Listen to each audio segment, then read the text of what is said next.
कफीमा घिउ हालेर खायो भने चाहिँ फ्याट लस हुन्छ। कफीमा घिउ हालेर खाँदाखेरि पेट घट्छ बोसो घट्छ भन्ने सो यो कुरा चाहिँ साँच्चै होइन।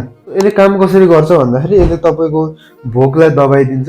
मेरो पेट भरिरहेको छ, मलाई केही खान मन छैन भन्ने जस्तो पारिदिन्छ। अनि केही नखाएपछि त आफै पेट घट्यो नि त। सो जसले चाहिँ इन्टरमिडिएट फास्टिङ गरिरहेछ भन्नाले 16 देखि 18 घन्टा भोकै बस्ने या त किटो डायटमा बसेको भने कार्बोहाइड्रेटै नखाने डायट होइन।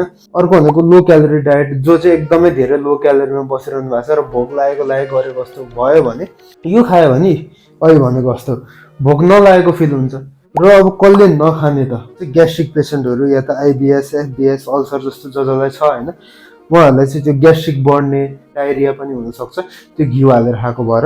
अनि जसको कोलेस्ट्रोल अलरेडी हाई छ, अब पेट घट्छ भनेर त्यही माथि घिउ हालिदियो भने त झन् कोलेस्ट्रोललाई गाह्रो पार्छ क्या। र बेस्ट मेथड भनेको पेट घटाउनको लागि के हो त, यो चाहिँ होइन है। क्यालोरी डेफिसिट भनेको नर्मल्ली हामीले खाइरहेको भन्दा अलिक कम खानु पर्यो। र अर्को भनेको चाहिँ weight training plus cardio, gym जानु पर्यो, भारी उठाउने एक्सर्साइज गर्नु पर्यो र त्यो सँगसँगै कार्डियो पनि गर्नु पर्यो। अर्को भनेको चाहिँ 7 देखि 9 घन्टा सुत्ने, मान्छेहरूलाई सुत्न सिकाउनु पर्ने छ क्या। अब नसुतेर चाहिँ मान्छेहरू मोटाइरहन्। र यस्तो कुराहरू बुझिराख्नको लागि मलाई फलो गर्नु र यो भिडियो सेयर गर्नु।